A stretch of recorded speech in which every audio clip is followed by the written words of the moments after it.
네, 안녕하세요. 리엔장 성형외과 최상록 원장입니다. 오늘은 상안검, 하안검에 대한 궁금증을 해소해드리기 위해 짧고 굵은 Q&A 시간을 준비해 보았는데요. 안티에이징이 요즘 열풍이죠. 그런 중에 중장년층 어머님, 아버님들이 가장 많이 찾으시는 것이 바로 상안검, 하안검 수술입니다. 중년 눈성형은 젊게 보이고 인상을 좋게 개선하기에 가장 효과적이기도 하지만 난이도가 높은 수술이라고도 할 수 있는데요. 요즘 젊은 분들이야 여기저기 매체도 많고 스마트폰에서 정보를 잘 얻는 반면에 중장년층 분들은 여러 매체를 활용하시는데 어려움을 겪으시는데요. 보통 저희 환자분들이 상담을 해보면 정보를 얻으시는 매체가 유튜브가 많아서 유튜브로 중장년층을 위한 콘텐츠를 준비해 보았습니다. 눈꺼풀이 처지거나 눈밑이 울퉁불퉁해서 수술을 고민하시는 분들이 시청해 주시면 좋을 것 같습니다. 간단히 얘기하자면 상안검은 위쪽 처진 눈꺼풀을 교정하는 수술이라고 보시면 될 것 같습니다. 점점 쌍꺼풀 높이도 낮아지고 눈꺼풀이 처져서 시야를 가린다거나 속눈썹이 찔리는 등 눈에 이물감이 될 수도 있고요. 처진 피부끼리 이렇게 맞물리다 보면 피부 짓무름 현상이 나타나기도 합니다. 또 시야를 가리다 보니까 눈썹 또는 이마로 이렇게 눈을 뜨려고 하시는데 그런 경우 이마에 이제 주름까지 깊어지게 되기도 하고 이런 부분들을 상안검 수술로 교정한다고 보실 수 있겠습니다. 하안검은 말 그대로 눈 아래쪽, 마찬가지로 피부가 처지고 굴곡졌을 때 개선하는 수술법입니다. 눈밑 처짐 정도가 적거나 단순히 지방만 볼록 튀어나온 경우는 굳이 피부 절개를 하지 않고 지방에 대한 작업만으로 수술이 가능한 경우도 있고요. 노화로 피부가 좀 늘어져 있으면서 처짐이나 굴곡이 심할 경우 늘어진 피부를 제거해야 되기 때문에 하안검이란 수술을 통해서 눈밑 지방에 대한 작업뿐만 아니라 피부 절제까지도 하게 되는 수술입니다. 상안검, 하안검 같이 해도 되는지 질문 주시는 분들이 많은데요. 당연히 가능합니다. 같이 하는 경우가 오히려 더 많기도 하고요. 동시에 하시려는 이유는 이렇게 한 번에 이렇게 다 끝낼 수 있으니까 번거로움을 덜어내려고 하시는 경우도 있고 하안검만 수술해서 눈 아래쪽은 평평해졌는데 위쪽이 좀 처져 보일 수 있잖아요. 그런 부분 때문에 동시에 하려는 분들이 많은 것 같습니다. 무조건 상안검, 하안검을 같이 하진 않지만 보통은 둘 다 해야 되는 상황일 때 환자분의 상태나 연령대를 고려해서 한 번에 하는 경우가 많습니다. 네, 연령대나 시기가 정해져 있진 않습니다. 사람마다 노화가 찾아오는 시기, 연령대가 다양하기 때문에 적합한 시기와 연령대는 정해져 있지 않지만 40대에도 상안검이 필요한 경우도 있고요.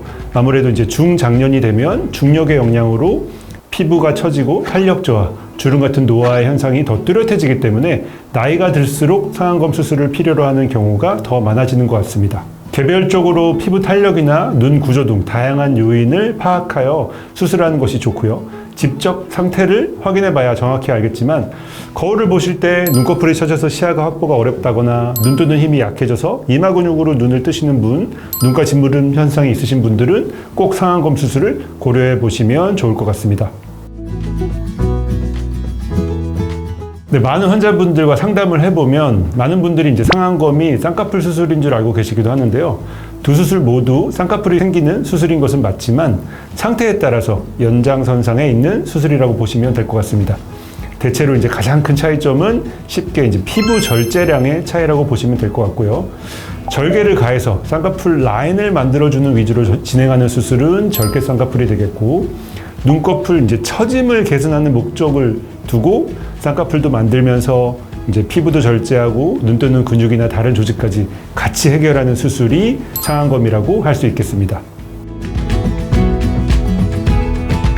네, 보통은 그런 식으로 권하지는 않는데요. 상안검 쪽에 이제 절개를 가하면서 쌍꺼풀을 만들지 않으면 오히려 좀 이상한 겹주름이 생길 수도 있고 또 이 처짐을 해결하기 위해선 어느 정도 이제 쌍꺼풀을 만들면서 수술을 해야 제대로 처짐을 좀 해결할 수 있는 측면도 있습니다.